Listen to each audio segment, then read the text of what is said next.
The Diabetes Prevention Peer Leadership Program uses peers that are trained to run diabetes prevention programs in their communities. The focus of the program is raising awareness for risk factors for type 2 diabetes and then helping people to take action to lower their risk, because we know type 2 diabetes can be prevented or delayed through good nutrition, physical activity, quitting smoking, and managing stress. I was a volunteer before I started being a peer leader at the center. And when I was doing my volunteer work, one of the peer leaders happened to see me and she said, "Would you be interested in doing this?" And I said, "What is it all about?" To start with, I was like, "I can't teach, I've never taught." And then she was like, "No, you're going to get some bit of training, and you're not going to be a nurse or a doctor, but you're going to get some training which will be very helpful." We were talking about the Canada Food Guide last time. So who can tell me what is the largest portion of food that we should be eating? Vegetables. The vegetables. And why? Who can just give me an answer? Why? Yeah, she said this is important because the vegetables help to put more nutrients in our bodies. Beautiful.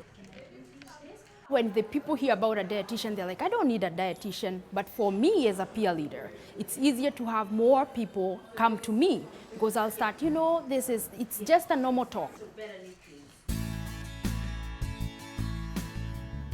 For Black Creek Community Health Center, it was very important for us to participate in this program because we have one of the highest rates of diabetes in Toronto in our community, and there's a very, very strong need for diabetes education, both in prevention and management and just healthy eating, healthy living. So participating in this program really allows us to grow the amount of programming that we can offer and also impart capacity building onto community members, which helps the program grow even further.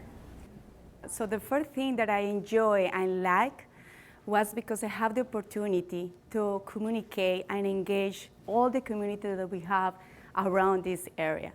So with all this material and the information that I received for this training, we can deliver it in different ways. That we have Spanish, Vietnamese, Somali, so it was very fun. That's what I think is the most important because you can target your population, depend what they need.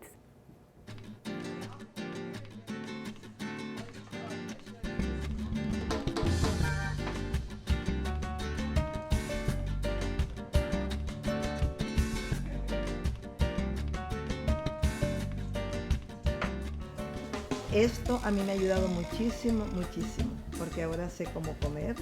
Ensaladas muy poco comía, ahora sí las como. Fruta también, no comía casi. Y aquí he aprendido cómo debo alimentarme.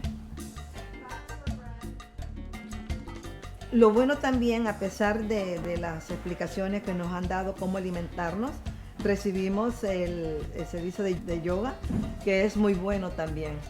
Y se siente uno bien relajado, los huesos, ¿verdad? Porque realmente el cuerpo necesita mucho ejercicio. Coming to this program here, it educates me a lot.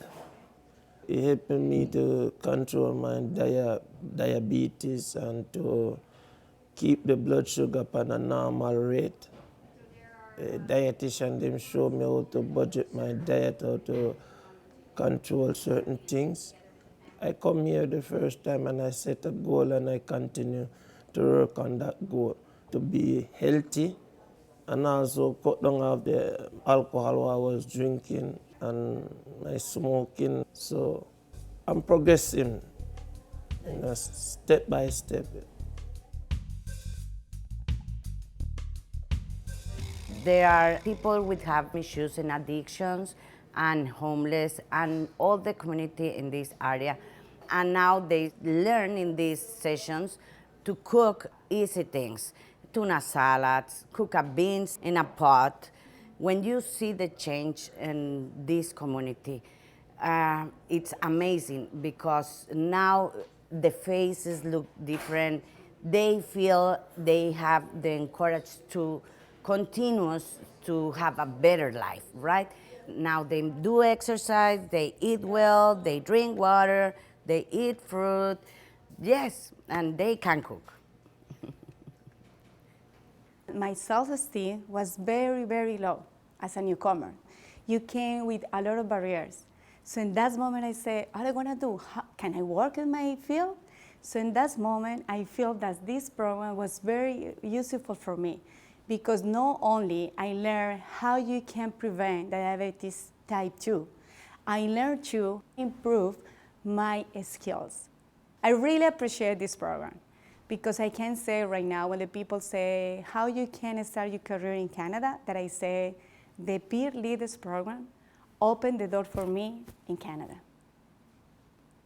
The Toronto Public Health Peer Leader Program has really allowed us to expand what we can offer in the community. And I think the capacity building is the big piece because without Toronto Public Health, it would be very challenging for us to do that capacity building. And that has rewards even beyond the life of this project.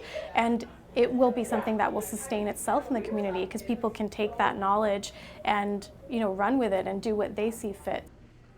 I can remember before and after, and I can see how people now are asking questions about diabetes. People trying to be healthy. That's something that I really think is very important because that's empowering people to actually advocate by themselves. Before they won't ask. And we don't know if there is a need or not. But now people is asking, people is talking about it.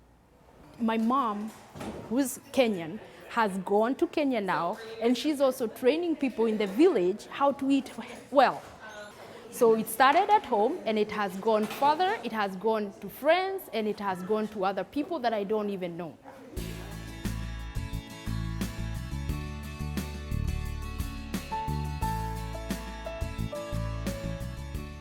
This program is a very important program, and I'm hoping that the public health will continue to fund it in the future because I believe preventing is better than cure. When you start learning this, you can't stop to share. You change yourself and you start change your family, your friends, all your community around.